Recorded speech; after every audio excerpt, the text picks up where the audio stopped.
now on the remote. There it goes. Yeah, the Bluetooth's connected. No, it is. I know. Retake. Come back up again. Yeah, I don't know. I don't know. It's not connecting. Yeah, It did the press it. Bluetooth's connected too. I'm so sorry. Okay, Okay. so the two important lessons are that teachers should take individual differences seriously and differentiate their instruction, so they should accommodate the students that may have disabilities in their classroom or different backgrounds, and that discipline, skill, or concept should be taught in several appropriate ways, and that understanding can be expressed in many different ways, so either a kid can show that they understand a certain topic by either a test or a project or something else. Perfect. Leads back to that instructional design again. Okay, so I had the Flynn effect, which basically says that as time goes on, we keep doing better on these IQ tests. Like in a decade, the average score of IQ tests goes up by about 3 points. So they're making the questions harder to keep the average at 100. The possible explanations for this are that we have better nutrition, better medical care for children and parents, increasing complexity in the environment, stimulates the brain, so like all the technology we use growing up. And parents are better educated, especially like mothers that are now going to school and college and all that. And that's basically the fun fact. So that goes back to the environmental. Yeah. The environment is now affecting performance levels and IQs. And the expectations for society now. Years ago, the expectation wasn't that everybody goes to college. The expectation wasn't everybody is average or better so that you have a career for yourself. You're right. At that time, there were many women that were stay-at-home moms. That's not bad in society, but at that time period, that was the expectation. So now there are many more parents that are dual certification, dual educated, and so that's helped promote the education level early on in the children. So, go back to differentiated instruction. What does that mean to you as a teacher? I'm always going to bring this back. What does that mean to you as a teacher, knowing this? You have to know your students well, just as like a starting point, Mm-hmm. because then from there you can build off how you can work good with certain students and then with other students, what you can work on with them. And how will you differentiate instruction? And doing different things in the classroom. Absolutely, all the time. It's not just one day, oh, today we're going to differentiate instruction. It's everything you plan should be differentiated in multiple different ways. And I'm not saying every lesson is not going to be differentiated 8 ways, but how you present the information, sometimes it could be through multimedia, sometimes it could be through a hands-on, sometimes it could be through lecture, sometimes it's group share, think, pair, share. All those ways are differentiating the instruction. So it's not that, oh, I'm writing an individual plan for all 25 of my students. Best teaching is using best practices. And best practices means differentiation. It means multiple intelligence. It means learning style. All those best practices are research-based, and when you incorporate that in your classroom, you will be a master teacher. Good job. All right. Your next. You by yourself? Oh, okay. I hope not. I hope not. It's on that computer. Okay. Group 4 has gender differences and intelligence.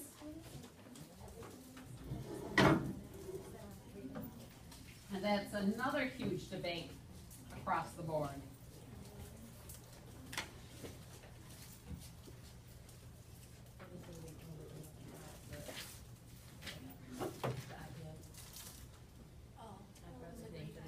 Oh, It's right there, just follow it.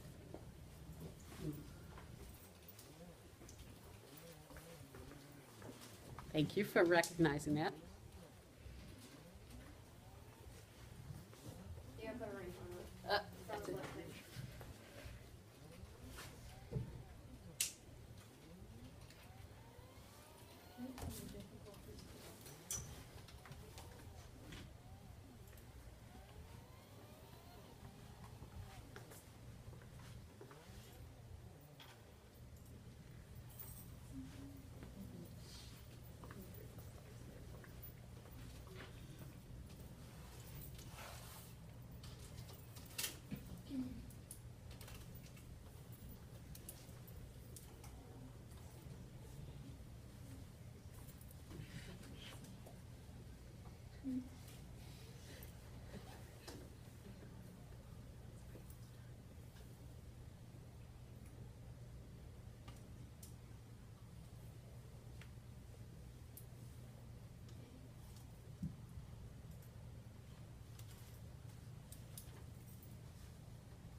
So we did gender differences in intelligence.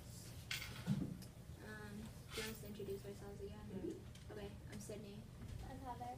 I'm Sabrina. And Marissa. Brianna's not here. Yeah. And hers was the first part, so. Wait, yours.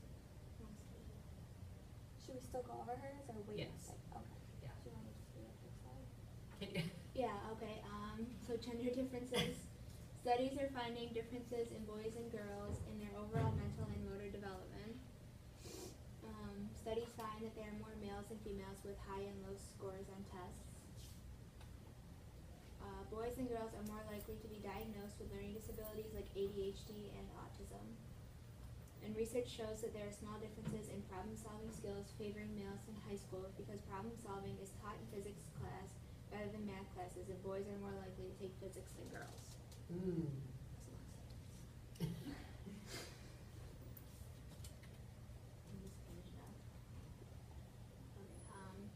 Some factors are included that girls' performance may be stereotypes that girls do not do well because of anxiety. There's also a cross-cultural comparison of a difference in math scores between boys and girls comes from learning. Heredity or environment. It is impossible to separate intelligences in the genes from intelligences due to experience.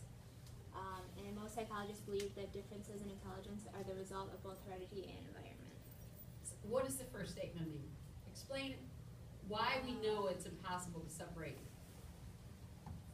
I mean, like,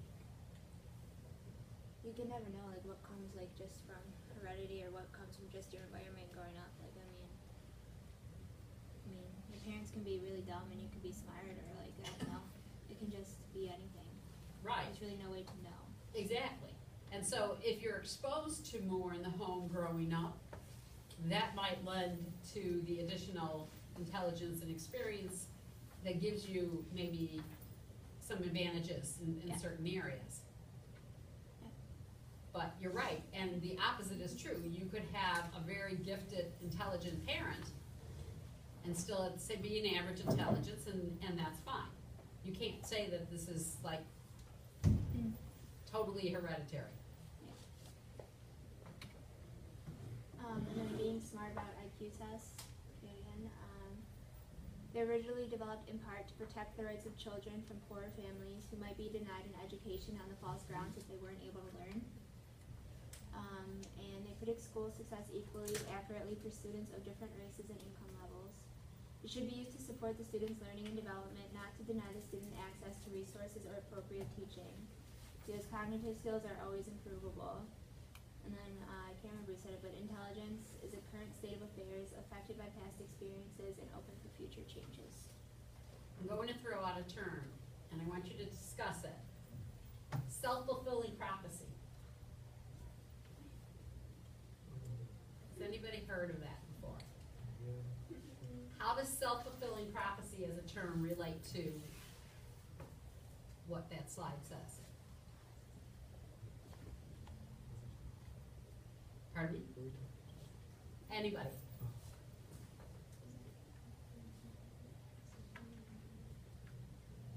I mean, you can always improve yourself. Right. So what was happening with IQ tests, just like you stated? Yes, it predicts school success. Well, the kids who scored low were not given another chance to show that they actually are smart or can learn. Mm-hmm. And that was the point before when we were talking about, if you find out that your intelligence level is low, self-fulfilling prophecy might convince yourself, well, I can't achieve any more than that. You know, look at my IQ. I didn't come from a good, solid home, so, you know, look at my IQ. So I can't do better than what I'm doing.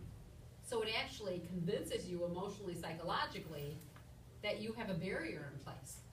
And sometimes teachers actually have that self-fulfilling prophecy in the classroom because they kind of restated, well, what do you expect? Yeah. Look at the school we're in. Look at the group I have. Well, the kids hear that, and do they perform well? No, because they figure, well, I can't do better. We don't expect very much out of us, so basically that's where we're going to stay. But always, educational levels, academic levels are always improvable Mm. with best practices.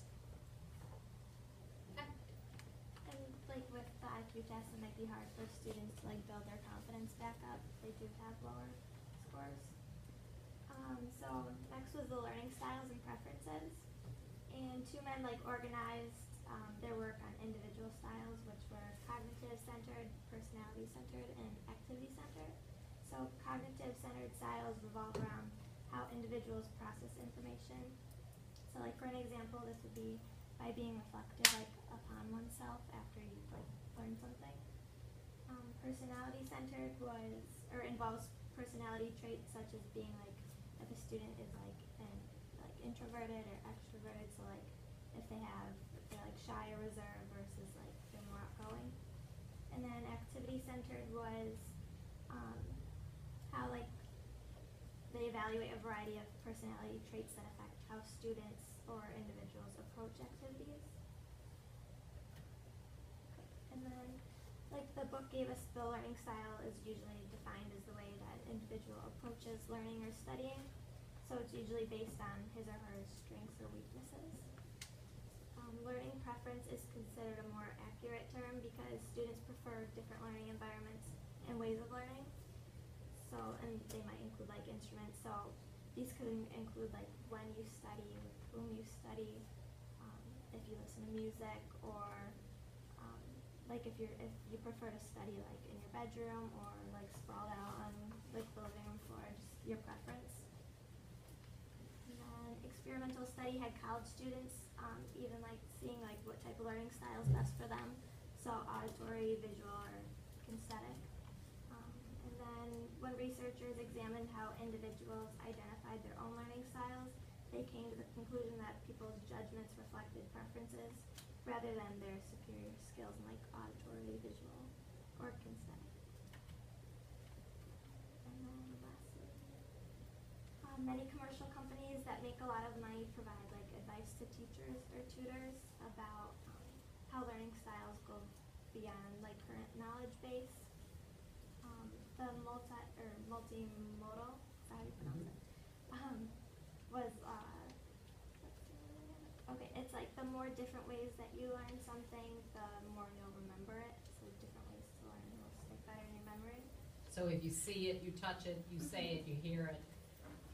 You'll be able to remember it better. And then students like visual materials and animated presentations, but this can lead to something called illusion of understanding.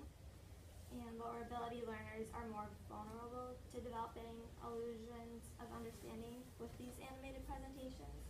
So students think they understand because content seems less difficult, but like in reality, they're not using like their other skills to deeply learn it. So they get involved in the visual presentation and the animation in the classroom, and when they go home to do their homework, they really don't understand the concept. Yeah. Because all that animation is not there. That was the good bad about technology and videos. When teachers started heavily using more video presentations in the classroom, and yes, that's a tool for learning, but let's go back to instructional design and lesson planning.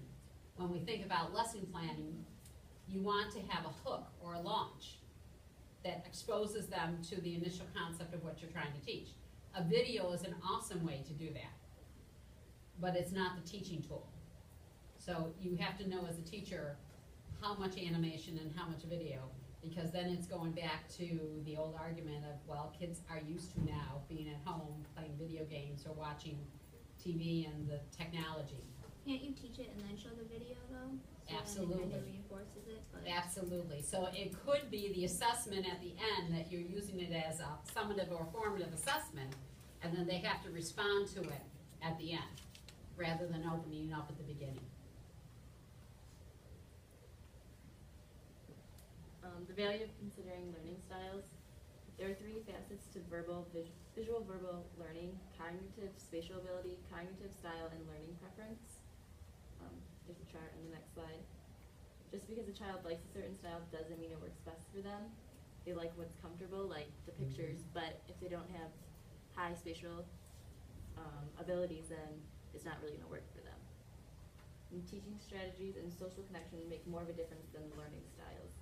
So if you're easy to approach, or the kids are working with someone they get along with, then that's gonna make more of an impact on them than how they receive the information, I guess. This is the chart, it's in the book. It just goes through how, it's like definitions of how they learn, basically the 3 facets of it.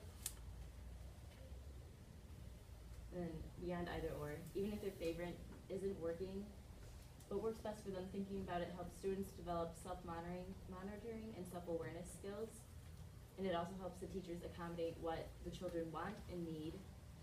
And even if the accommodations don't help, they can make a space more inviting to students, and it tells your students you care about them on an individual level. So what's an example of something in the classroom that you can do to make them feel comfortable and want to learn and engage in these activities? What would you do in a classroom to be an inviting learning place? What's some of the things? Use a game to teach them, Mhm. like Jeopardy or something. And play that. How about the environment itself? Pictures and stuff on the walls. Right. You would have lots of visual activities around the room. You would have reinforcement of their learning around the room. You would have designated places around the room that they know is literature, that they have a comfortable learning environment, that they know they can go certain places to find certain things or practice certain things. And I like the way the book said about learning styles versus preferences. If you take a learning styles test, and I'll show you some examples of some, where you indicate, I learn best in bright light. I learn best when I'm sitting on the floor in a comfortable beanbag. Those are preferences. And just because you have a preference to that, that's probably makes you, when you have a hard test to study for, you probably have a certain place that you like to study. Whether it's your dorm room, or if it's something really serious, you might go to the library.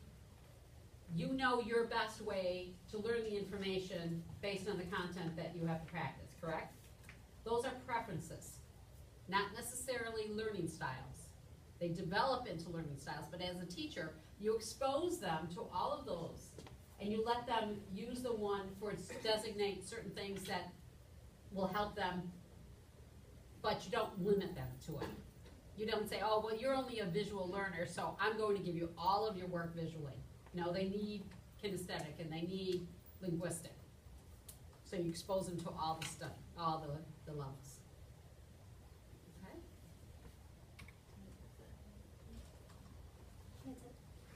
That's it. Good job. Okay, any questions now on the learning styles, preferences?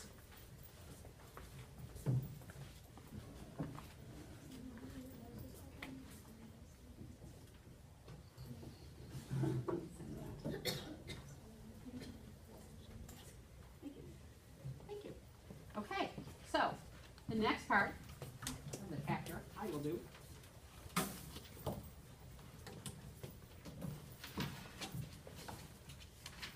What we know about preferences, learning, differentiation in the classroom now leads us into specific areas that we talk about with students. Individual differences and the law that protects individual differences.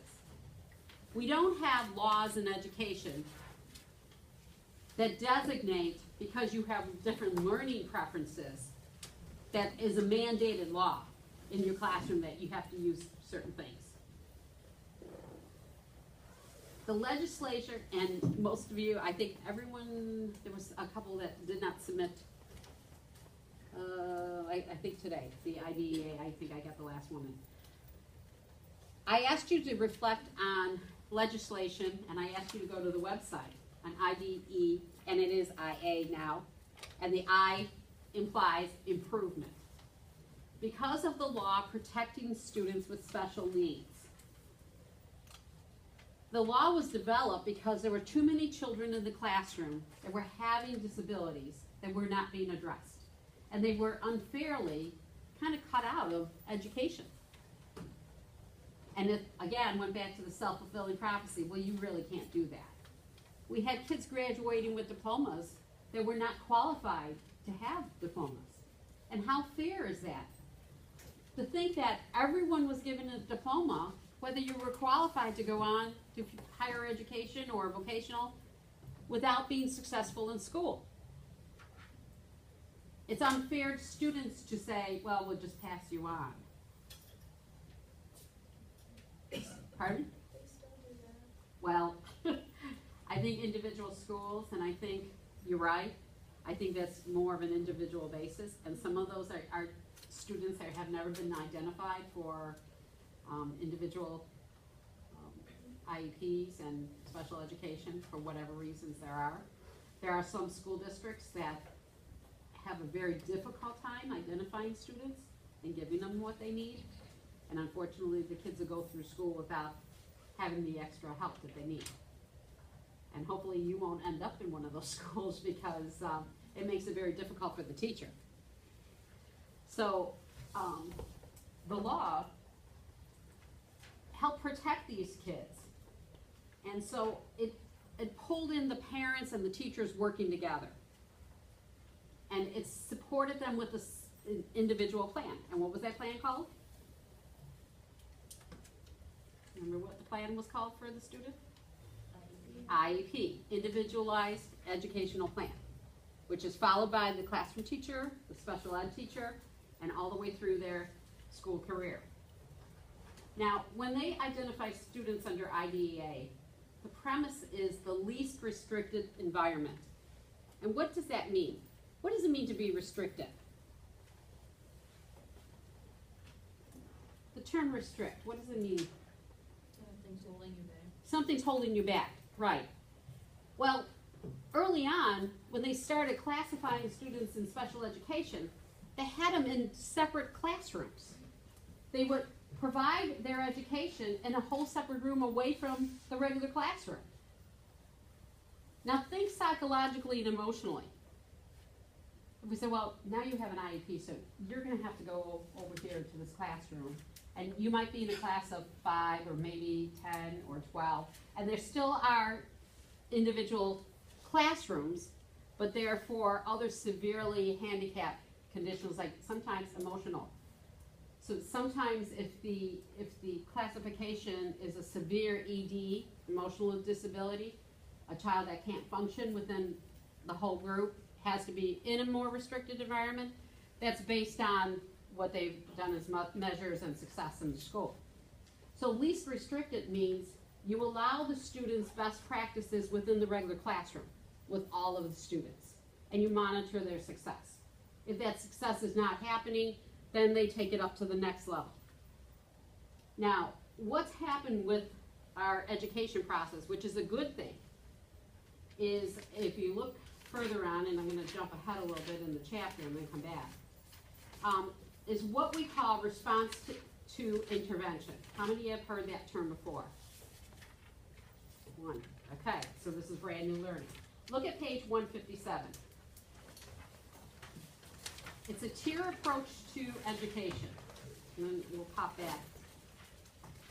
Response to intervention is actually new. It has only been developed over the last 10 years or less.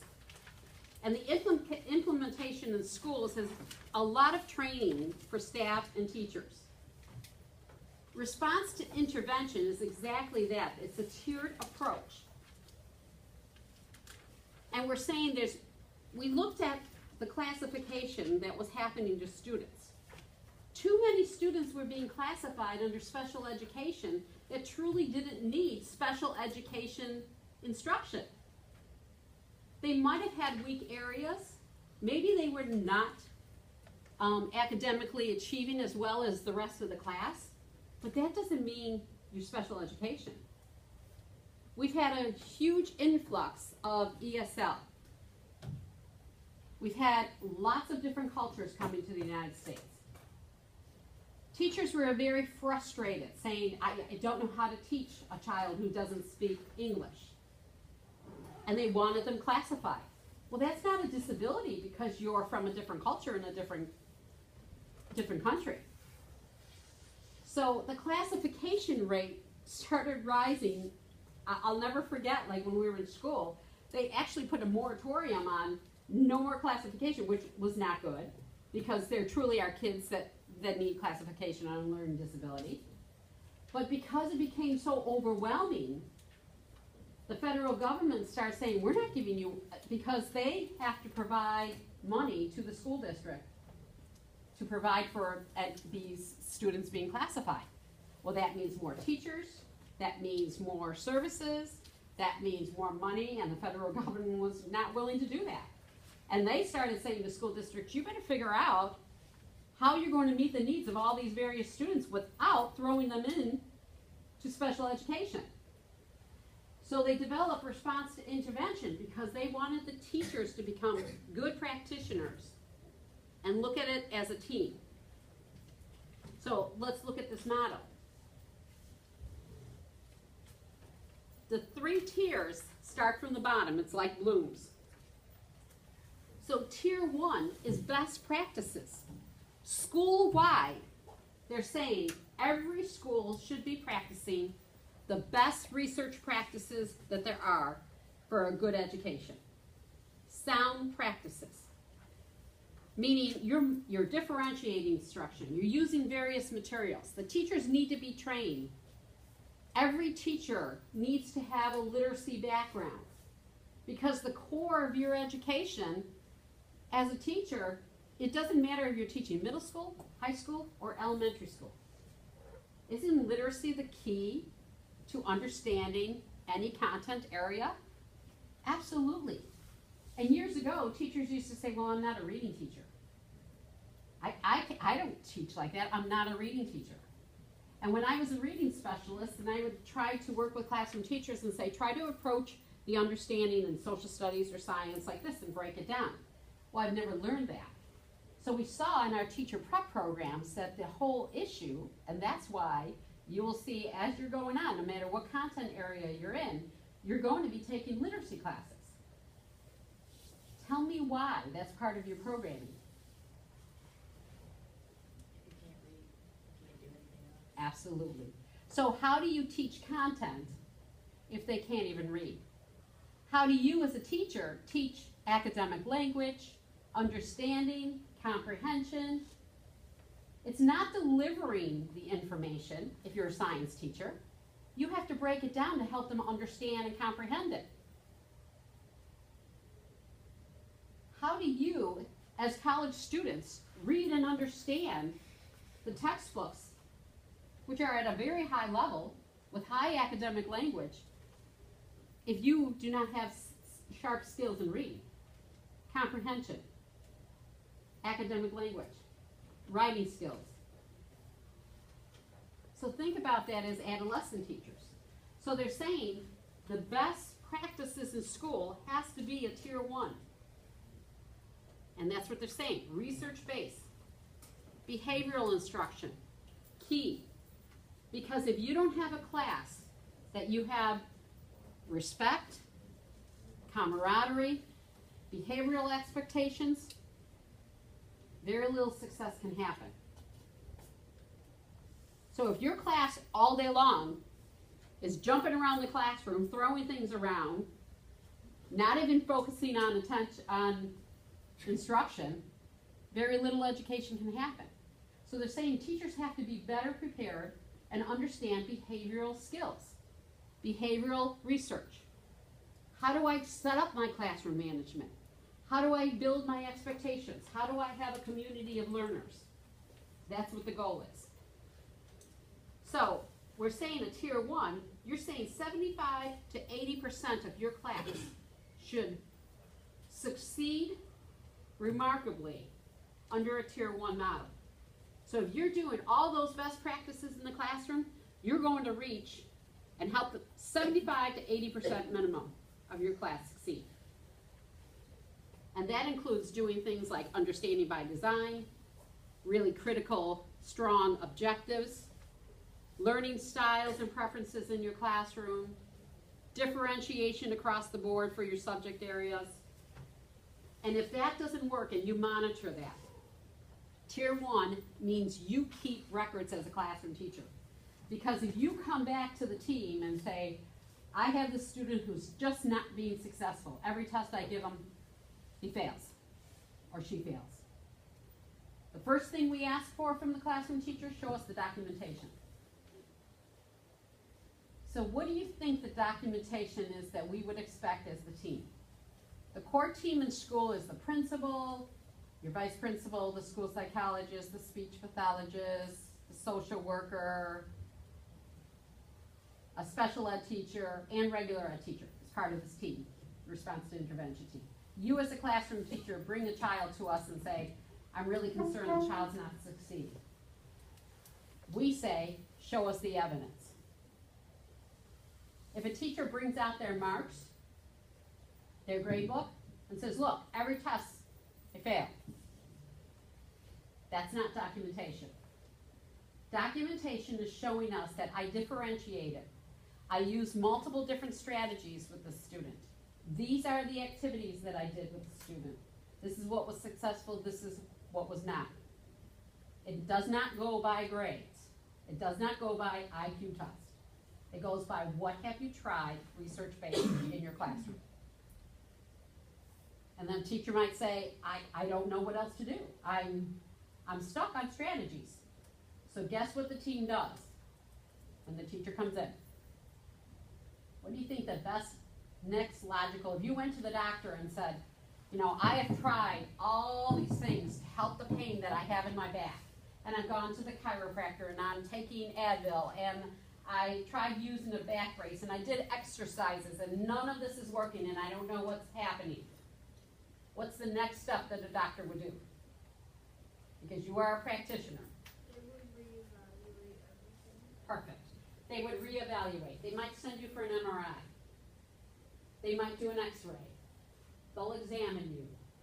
They'll see, is it a disc? They'll ask you questions. Did you have an injury? Did you fall? They'll investigate it, right? Well, you as practitioners, that's what we ask for as the group.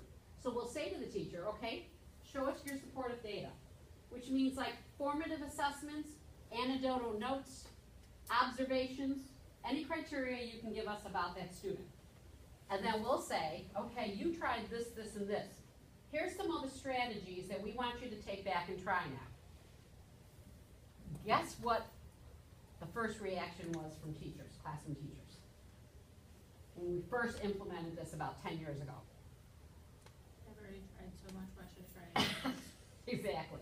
It was a frustration level that rose, and they were like, what? You know, I've tried this, and we always ask for a length of a time. You could not bring a kid, like don't come to us like the first week of school and say, I don't know what to do with this kid. I mean, if it was a very serious, like emotional case where, yes, actually, I mean, I had the kid was flipping chairs, you know, all day long, or, you know, racing out of the classroom, or, well, that's a different story. But if it's like an academic need and the teacher says, well, I've tried this, this, and this, and it's just not working, well, maybe they didn't just try a different strategy that might connect with that student. Sometimes it really was a personality. You know yourself, sometimes the teacher and you just didn't click. And so sometimes we have to say to the teacher, you know, we understand that this may be a very difficult child, but we just don't say, oh, well, you know, we'll change the child to another class, give the child to another teacher. Sometimes that happened with parents. Parents would call me and say, I want my child out of that class. Well, that's when things got really bad, because if there was a conflict going on, sometimes teachers behave badly and they don't think about that, because that communication going back and forth to the parents is key. If you're struggling with a student, your first best interest is to get the parent to come in and talk to you. Say what works with the child. These are some things that I've been trying that's really been difficult. What works with the child at home? You know your child best. Value. I don't think it's. Did it stop recording or is it recording? Now it's recording. This is really. So weird. I don't know. I have to ask Kathy. Okay. So you have to think about that as a classroom teacher. I'm not going to tell you that every child you get every single year, you're just going to love to death. But guess what? As a classroom teacher, you owe it to every child to get to know them, to find a way to work together with them rather than against them or the parent. You're going to have difficult parents. You have to build your strategies over time in working with those difficult parents. So the next tier, if you look at tier 2, tell me what that means in a tier 2.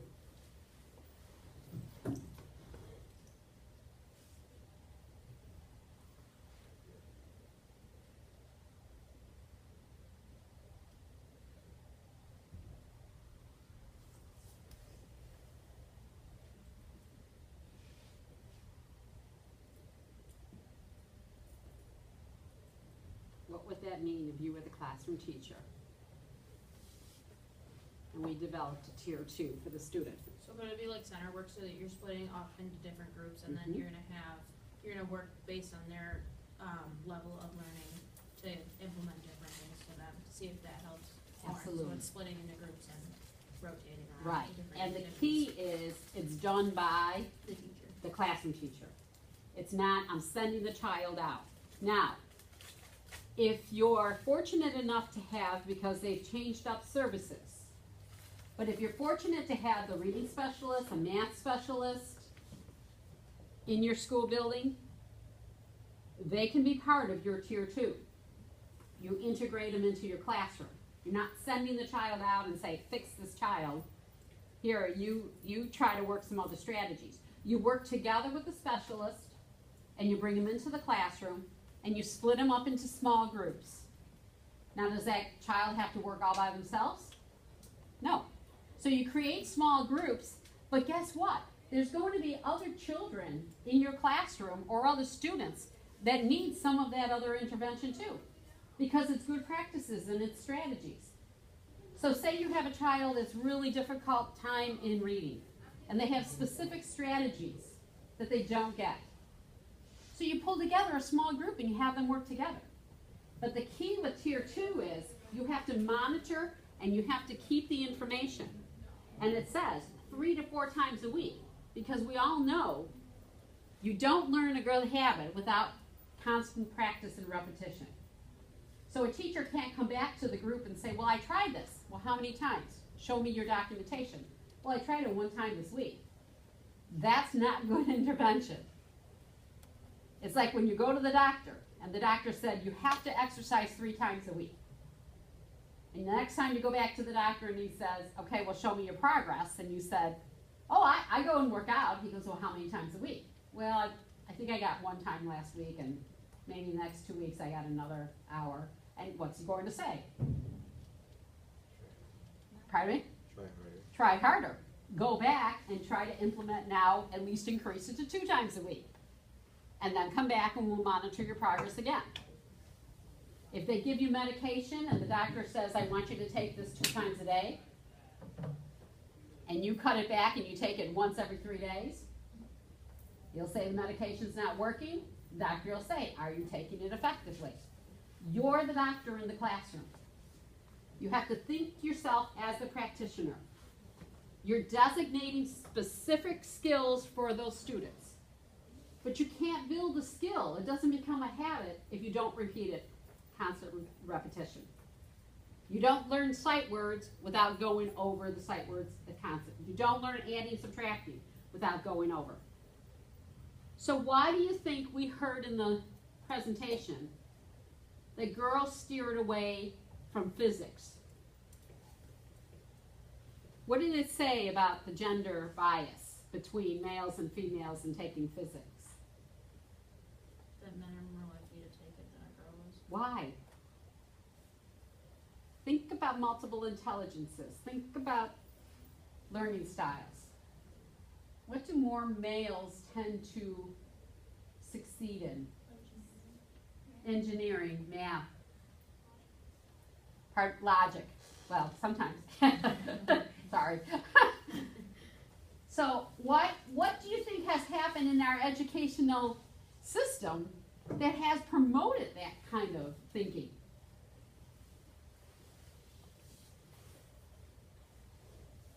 How many women are told you're really good at it, you should go into engineering? Not many. Why do you think that's so? Right. Stereotype, right. And so what do they say to males? I say this every year in class because we see less males in education. Why is that so? And yet that's a group, we need more males in education, not to be biased, but we really truly need male influence in education in classrooms. Why do you think I have 98% females in the classroom? I'm not singling you out, but what I'm saying, the gender differences in education is astronomical, isn't it? Just what you said. Engineering or trades. Mm-hmm. And years ago, think about it. Fewer moms were college educated and had a career and going to school. And if they had a career, they always said, oh, go to nursing, go to teaching. Those were the careers that were chosen for females. I just saw the program in Buffalo. I don't know if any of you saw that there was a whole group of females that they sent to GM. It's a combination group that they started because they started trying to instill, I don't know if many of your schools had Project Lead the Way. Were you part of the project? No, I had one friend that was in it, and she's going into engineering now. So. How many are familiar with the Project Lead the Way program? Wow, not many. Can you tell us? What was the background? Like, we had these things called like academies in high school. Right. And Project Lead the Way was kind of like technology based, like they did classes on computers, they did, that was their classroom, was just sitting at a computer working. And it was designing kind of and doing, yes. Programs that you typically don't use in classroom, in typical classrooms. What high school were you in? Lancaster. Oh yeah, that's right. I forgot that. Well, Lancaster is one of the leaders in Project Lead the Way, and now they've been the model schools for others to implement. And you will hear more of STEM education. What does STEM stand for? Science, technology, something. Engineering and math.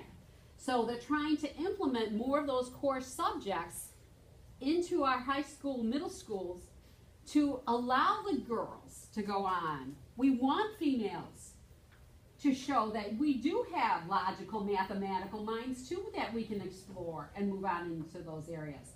So this whole group that went from Buffalo City School to GM, they sent them to Detroit, and they did a whole week worth of orientation at GM plant to show them the various skills and abilities of jobs and careers in the GM plant.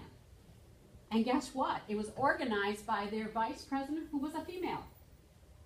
And she said, look, I became a very successful engineer here in GM, and now I'm one of the lead people here that run the plant. You should not be limited by your gender thinking that I cannot be successful. And that's what we're saying with Tier 2. And you saw that one group reported. Who was the majority in special education? Males. More males are identified in special education than females. And there's a huge research that's done on it. That would be an interesting research project. I know all of you have chosen your topics, but more males are classified under special education because of their needs versus females. Yet, less females are promoted to go into technological kind of areas, math, science, technology. So that's an interesting thing to think about. So as a classroom teacher, by promoting more of that problem-solving, creative thinking, experiments, using that problem-solving, analytical thinking along the way, you will help promote that university of all of you can do this, not just one gender. So the Tier 2 implements that, but you have to keep track of 3 to 4 times a week. Then you go back to the team and you take your progress, and now you have your documentation. I tried this, this was successful. I tried this, this was not successful. If it's great success, they're going to say, keep going with it. keep reinforcing, you found the key. If not, we go into a tier 3. Now in tier 3, that's your most intensive intervention. So what do you think that would be? What's the most intensive intervention that you can have in the school? One-on-one. And that goes back to your special education. One-on-one or individual small groups being taken out, and maybe a classification. That's not guaranteed special education, but that may lead to it. So you're talking a small percentage, 5 to 10%. 5 to 10% is a very small population in a school building. And now we're saying that they have to have 5 times a week for 45 minutes per session. So small groups are one-on-one. It's intense. And it does not become a lifer sentence. It's a short-term, intense intervention, not necessarily by a special ed teacher. It could be the reading specialist. It could be a reading recovery teacher. It could be a math teacher. It could be the classroom teacher. But the difference is it's now intense, and it's one-on-one, 45 minutes a day, high impact, complete instruction with that student. And they monitor that success again, and then they see what happens over that time. So teachers were upset because they were saying, you know, I want this child classified. But that's not the end-all be-all answer to every child's needs. Sabrina? How long does it take if like a child needs tier 3? How long does it take to figure out to get there? That's a good question. Well, think about from tier 1. Tier 1 is everybody in your classroom that you're teaching. And you can't just, like I said, you don't show up like the second week of school, unless it's a severely intense case. So you would want to get to know the student. Now, as a new teacher to the student, it's going to take you a couple months before you kind of figure out what exactly the child's needs are. So realistically, by the time you come to that first step for RTI and go to the committee, it would probably be October sometime. So then they send you back with the strategies, and they could send you back multiple times. Okay, you tried this did work, but this didn't, so try this again. It's not like a one-time shot. So realistically, before they get to tier 3, it could be over 5 months, depending on how fast or how slow the progress is. You're looking at a good 5 months or more. Sometimes it's a whole school year. Because if you keep trying strategies and they're working, they send you back and you try some more and they're working, you don't want to go to the most intense right away. Because there's no simple answer. Each child is kind of different. So that's a good question. But that's frustrating for a classroom teacher, I have to tell you. And I did say to them, look, I understand you're working really hard at it. It is really frustrating. But we have to do what's best for the children. So we're going to finish up this chapter on Thursday, because the rest of the chapter we're going to get into the IEP and how we designate. And then we're going to talk about the various learning challenges with behavioral challenges, and we're going to get into ADHD and autism and cover those categories. So be prepared with the rest of the chapter on Thursday. Thank you. I did receive, I think almost everybody submitted their chapter 4 in. We'll start that next week. We will talk about, I know all of you have sent me your research topics, so you're pretty well set. So on Thursday, we're going to talk about when everything will be due. Don't forget your teacher interview. Start thinking about, if you haven't chosen the teacher, if you have not looked at the questions, start planning that so you don't get caught at the end. I want to really help support you to move on.